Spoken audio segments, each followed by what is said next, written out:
architect. But moving our last topic. Ooh, never. Moving on to the Piston Resistant. Hey, this might be just as big as the fucking Halo coming to PlayStation news. 'Cause this is like two of the biggest tech phone makers, and now one needs the help of another. I just never thought I'd see a day where Apple just folds like a cheap chair at the barbecue. We need help. Please help us, Google. Please, And of our shit all is not places, they good. went to Google. Hey, but Google, they actually have been putting a lot of effort, a lot of resources, a lot of money into their development of AI, and Apple just ain't been doing that same thing. Apple just been like, "Oh, we're Apple. We'll get to it when we get to it." And now that AI Yeah. is becoming so integrated in so many people's day to day, they're looking like, we're like 15 years behind." And you know what's funny? The latest article I have read that talked about these companies that are rushing. It is like the gold rush in the Western days. The company that pours the most money into this and gets this right first is the ones who will reap the benefits. And I mean, Google has the money and the means, but I didn't see that. You already got Siri. These companies are pushing dangerously close to this Skynet initiative. But let's get on into it. So, as the title says, Apple's getting help from Google's Gemini to improve Siri. And they're making a massive, and I do mean massive, to get the help from Google to boost Siri's response time, Capabilities. Yeah. information that it knows, the capabilities. And this is supposed to be going in the iPhone 18 coming out next year. So the new iPhones just came out not too long ago. So, the clock is a little ticking on that ass. But I'm shocked because Apple was in a predicament like this many, many moons ago. They used to have Intel Oh, making the their Intel chipset. chips. Yeah. Yeah, and when Apple went, and we're gonna do this shit our own selves, and went in house, I never thought the day would come. I don't want to say relying on. That sounds just a little too, Another on the third nose, a little too. party. Yeah, but to have another third party come in and assist or get a look from behind the scenes of what they're doing, that shocks me because Apple's whole mindset, the whole agenda is, hey, this is a closed, people don't know what we do here. They don't see because, hey, we do our own thing. We march to the beat of our own, however convoluted it may be. Here it is. I mean, but I don't see how this would help because the iPhone 17 has its own problems and it ain't got shit to do with Siri. So, what's your take on this, Well, Treese? and I'm gonna try to keep it brief, but it's kind of like a mixed bag of multiple things happening at the same time. Number one, and the reason why probably this came about is Apple finally just had to admit that they made a mistake. They started on the development of AI too late. They never put in a lot of resources into Siri. Siri is Apple's version of AI, that Mm-hmm. can Mm-hmm. possibly improve a lot of aspects of your life. And when you look at Google's Gemini, it's just none comparison.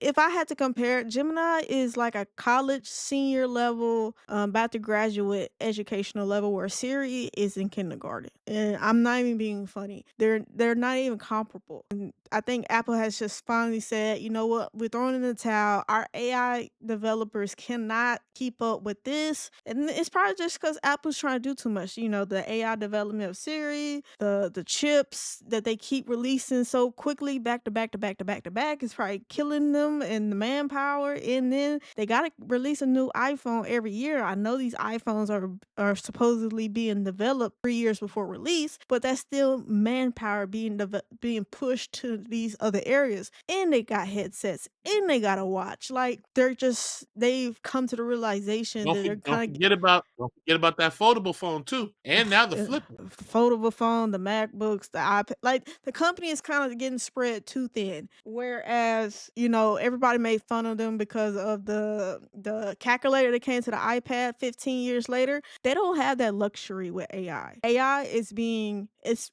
like you said, the grow rush is rapid development very quickly. And Siri cannot keep up. And Apple cannot continue to say, hey, welcome to the iPhone 17 with new and improved AI when there's nothing improved? Like, you ask Siri a question, she struggles, okay? Or whoever you got your voice tone set to for Siri, like, it's struggling. Where I've seen the Gemini AI in action, and it looks really good, and it's very beneficial to certain things in your life, keeping you on track, telling you of meetings. Hell, it even tells you how to get to your gate at the airport. I said, "Damn, that's Oh, God." oh, I didn't know that. It gives you updates on the packages that's getting mailed to you. Like, Gemini is very, very, very intelligent. And I think if you're an Apple user, not to say that you need to go get a Google phone, but if you just go and test it out, you will see how far behind Siri really is. And it's Hold kind on, of hold on. pitiful. So, like, it can help you get to the gate. It can tell you what gate you need to pull into from the outside, tell you where the baggage claim, where the reception is, where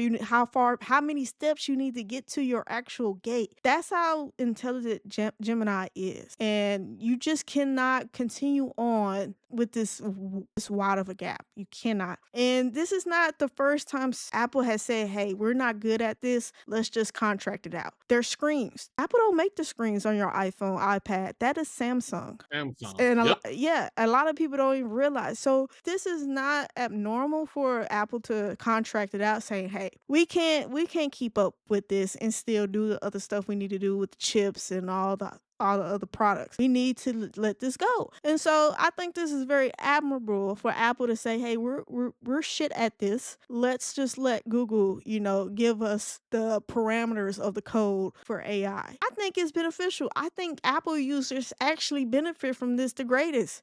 That means you don't have to go to get a Google phone and have the best AI system. The fuck? And then it'll give you more value on the Apple product you're buying because it's actually an AI system that can actually help you in your day to day. This is part of Apple's initiative. They did announce at the WWDC 2020-24 that they're going all in on AI. They're not trying to hold back. They're trying to be cutting edge. And I think this is the answer. This is the answer and how they can make that announcement of that initiative for AI happen. Because if we leave it to them, Siri won't even be in elementary school 5, 7 years from now. Based on the timeline of Siri's development. So I actually am very happy. Some people who still believe in rivalry between Google and Apple might think some of the other, but baby, this is business. This is big boy business here. It's a lot of money at stake right now. And this is just the best move. This is kind of like I said, the PlayStation and Halo situation. Both companies can benefit. Google can get a big check from Apple, while Apple can improve their products even more drastically and quicker at that. So I think it's a win-win for both sides. Yes, you cut it real nice and short. This is business, and a lot of people don't seem to get that. A lot of people are under the impression that oh, Samsung and Apple, they hate each other. They go back and forth, and it's like, who told you that? No, they allow you to think that you have a rivalry with this type of stuff. That's not how they feel. This is business, people. You think Mhm. PlayStation, I'm sorry, you think Sony and Microsoft hate each other? No, no, no, no, no, no, no. That could be further from the truth because some of you all don't probably remember this. There was a few years ago where Sony and Microsoft took that picture together. Some of their push on cloud gaming, they were working to pool their resources together to make cloud gaming better. That was between them. That console rivalry thing, that's a consumer thing. That's small mind thinking. This is about business, and innovation is only gonna get any better by pushing the envelope. This whole, Samsung versus iPhone. You can go look this up. This is not us being biased or corporate bootlicking. Samsung makes the displays for Apple products. Yes, they do. Yeah, they both put out phones and compete against one another as far as consumers. But if I remember correctly, I think Samsung holds a larger market than Apple does, if I remember correctly. But hey, Mm.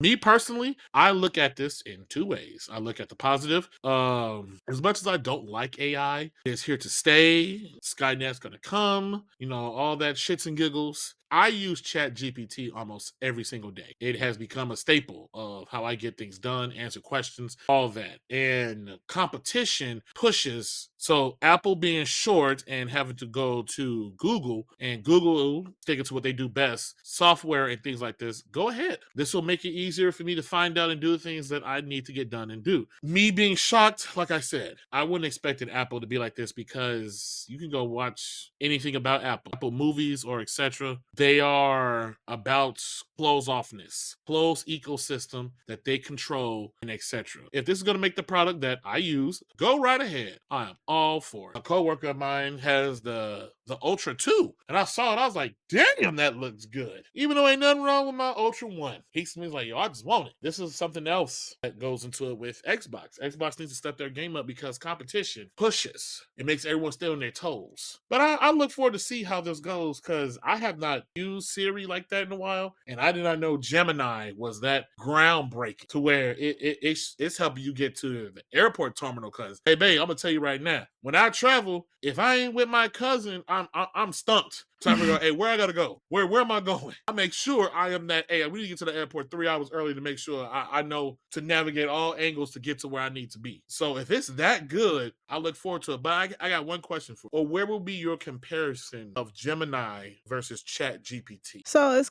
they're kind of different because ChatGPT, you're literally asking them questions about different things and it can break it down and be very accurate. Whereas Gemini is integrated with your phone and everything that comes across your phone. So, like I said, with the airport, if you book a flight on on American Airlines app, right? It will take that information and then make it relevant at the time it's relevant. So they're kind of different. Mm, But when I say the smartness level, I don't think you can compare because Gemini is in Chat GPT because they just gave an update. It is still not even at its peak. It is still in the learning phase. It is still taking in more and more information every day, and every update that comes to it. But I would say Gemini is, but I will say, I guess Gemini has the benefit of it being the information from your phone, and you can ask Gemini questions. So I guess it could be seen as better, whereas ChatGPT isn't integrated in any type of product. You have to go to ChatGPT to ask a question, whereas Gemini, you hold a button, you ask it whatever, and it also takes the information from your emails to say, hey, your package is 2 hours away from being delivered. So in that aspect, you probably get more benefits from Gemini. But as far as just playing just questions and all that, I'm a avid ChatGPT, so I'm gonna hold ChatGPT down on that side. I'll definitely give it more look at. I know I said I had a question, but the integration of Gemini. If Mhm. Gemini was ever integrated on such a scale, You're with fucked. it being could Gemini be improved on such a scale where you could leave Apple and go into Google products as the replacement? Oh, I thought you was about to say, "Could Gemini turn into Skynet?" I'm like, "Yeah, you're fucked." Uh, Oh, you don't know no. my body. No. Personally, no. I'm not leaving Apple. I have too many Apple products. I have a MacBook, I have an iPad, I have an iPhone, I have, Apple monitors. No, I'm just too integrated in the ecosystem to leave because if you leave one product and you switch it from Apple to Google, it's gonna make you want to switch all of them, which would be too expensive because Expensive. that's when you in the ecosystem, you have the benefit of all the little extra nuances that comes with it. So if I was to switch my phone to Google, I would have to give up my Apple Watch because they don't. I mean, you could do it, but it's kind of like a annoyance. They make it annoying, and you Mm, don't even get all. You wouldn't even get all like the features or the health features from the watch if you had a Google phone. So it kind of built it to the point where you either in or you out. And then if you're in betweener, we gonna make it inconvenience for you. Why okay. you thinking about Interesting. switching to Google? Hell no. Gemini got you jumping ship. I am way too deep in Apple products. Just got to tell you about my watch. There was a scenario where, due to my job, I can't have my phone on me like that. So my watch is my life. In a rush, leaving out the door to go to work, I didn't realize I was already on the expressway. I left my watch behind. Do you know how naked and stupid I felt? Having to constantly run to a computer to see what time is it, what's going on. And I track my calories, I track my Yeah, movement, my I track sleep. everything with my watch. Not having that was a real problem for me. So I no. That's how you know you in too deep to to get out now. Oh Your yeah, lost and cause. I say it between my iPad, the phone, the watch, everything. And I've told people Apple knows passwords to things I Oh, don't know what the yeah. password Oh, to yeah, I it. That definitely if depend I on were that. to leave, I would have to make some very uncomfortable phone calls to have certain stuff reset that I don't want to do. That's how deep I'm in. Yeah, So no, yeah. no, no, no, no, Yeah, no. but let You let got us me, know Apple. let us know how you feel. Are you a Apple for lifer? Are you a Samsung lifer? Are you a Google lifer? And also, just do you think this is going to improve in what is needed for Siri to take the next step of true AI? Well, let me say AI intelligence, okay? Because I mean, Siri is AI, but she's not that intelligent right now. Yeah, but let us know in the comments how you feel. If this is a good thing, bad thing, let us know below. I just want to say one thing before we wrap out of here, people. Skynet is coming. It's gonna happen. It's already happening, And kinda. the children of the future, when you look back and you find these relics, these old messages of ours, you heard it here from Infamous. They were warned. They did not listen. But other Mm. than that, hey, leave those comments. Are we crazy? Is Skynet not gonna happen? Nah, it's happening. It's already happening. It's already too late. But yep. But also, I just want to end off with saying just be careful. It's getting real nasty outside. I always say that, but it's even it's Getting there. always relevant. It's getting real nasty outside. It really is. Actually, you know what? I said that I have a farewell message. In the preparation of this show, as we watch and comb through the news every week, my co-host, my cousin Trice, she has been telling you all for weeks that these corporations know something that we don't know. As I stated before, Amazon just laid off 30,000. They Dang. are prepping to let go of a total of 600. UPS just let go of 48,000 people. Everyone across the board is lightening their load. And your average consumer may think, oh, inflation, Infamous, it's real hard. It's economic times here. These are billion-dollar corporations. Okay, they can eat this. They can eat the cost of all this shit they want to, and they're choosing not to. There is something coming. There is something coming that us average folk do not know about. So Yeah. please be ready. Get yourselves together. And remember, Yeah. you heard it here first on Are You Not Entertained? And on that note, we out. And that's it for this video of Are You Not Entertained podcast. Thanks for hanging out with us. Don't forget to like, comment, subscribe, and hit that bell so you'll never miss our next hot take. Until next time, Are You Not Entertained?